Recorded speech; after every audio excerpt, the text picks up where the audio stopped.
This is TWiT. This episode of Tech Break is brought to you by ACI Learning.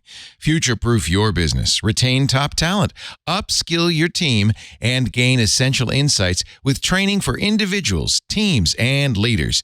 Stay compliant with regulations and identify risks and weaknesses before they become problematic. Fill out the form at go.acilearning.com/twit for information on a free 2-week trial for your team. I should say that the list that I have here, when we were working on this and I was assembling it, I was doing so under the assumption that not all of these would automatically be Hall of Fame worthy, but that they were worth considering, and that we together could anoint. And it doesn't have to be isolated to this list. Maybe at the end, if I miss something, definitely let us know and we can figure out. But I think we got to start with the T-Mobile G1, right? I actually put these in order of when they came out, if that keeps things a little easier. But the T-Mobile G1, when we're talking about like a game changer, a momentum changer, a marker of Android, this was, Time magazine considered this the gadget of the year in 2008. Wow. Best invention of one of the best inventions of 2008 it was a big deal. I mean, we certainly wouldn't be here without this phone. I remember the day I had drinks with someone across the street from the T-Mobile store in San Francisco on Market Street. I was at a bar across the street and I had drinks with somebody who worked in tech and he had gotten it and showed it to me, and I literally put my drink down and walked across the street and bought it at T-Mobile. Wow. From that day, like decisiveness. I will never forget it. But I do have it here. Do we have the overhead shot? Is it I don't know if it's it's all the way over there. It's so small in your hand. Isn't it tiny? Phones are a lot bigger nowadays. Yeah, they sure are. This phone. So this phone was becoming kind of like the replacement for the Sidekick.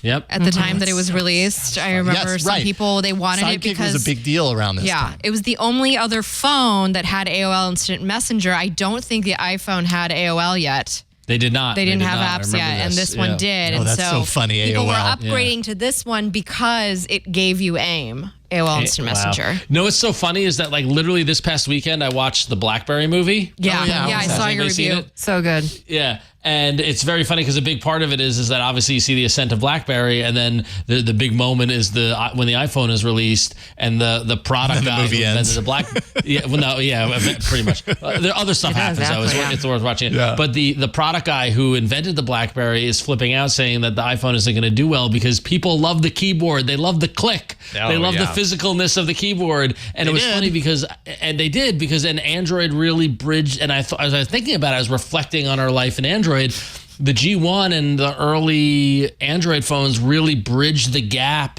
whereas, the world was somewhat, kind of candy bar phones and Blackberries and Trios and things like that, right? Like with the physical keyboards.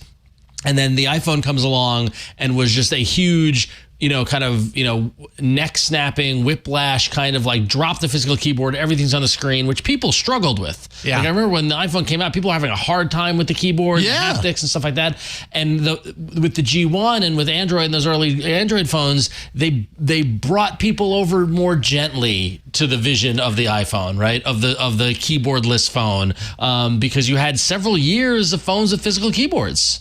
Oh, that is so funny you mentioned it because we actually did see a BlackBerry ourselves, and I was probably one of the only people. So not to spoil too much because it's history, but the movie kind of ends as maybe Research of Motion's dominance ended with the BlackBerry Storm, and I actually had a BlackBerry Storm. Storm even got in there. Yeah. That's impressive. But that's kind of, Ron, what you're talking about is what I wanted. Is that okay? I kind of knew that there's a sense that something new is coming, but there was kind of like, can I have a middle ground? You know what I mean? I didn't want an iPhone for a lot of reasons, and my husband did have that. He was on the G1. He's been a Android, enthusiast, one of the Android faithful since like beta. Thank you. And so I was kind of like the person that was trying to be, was kind of having a hard time bridging that gap, or just coming across the bridge rather. And so my compromise was to get the BlackBerry Storm because it had that kind of tactile, weird screen. Obviously, it didn't quite work out. I never returned it, but it was really funny because I think, if anything, that whetted my appetite for. for the next one. Does that make sense? Is it okay to segue? Good segue, because then that made me figure, okay, let me get the Motorola Droid, and that was my first Android phone. On Verizon. And I was on Verizon because Verizon. But yeah, then I was sold. Yeah, Verizon took a while phone to get the first Android phone. Yeah. Yep. Verizon did not have the iPhone at the time, and it really wanted it, and it didn't have it. And what it had was the Motorola Droid, and so they put all of their marketing muscle and might behind the Motorola Droid. And so but before we get to the Motorola Droid. Before we do, yes, G1, we need to vote. Yeah, what is the vote? Do we agree Hall of Fame worthy? Of course, it started everything. Hundo P. It's in. 100%. I think it has to be there.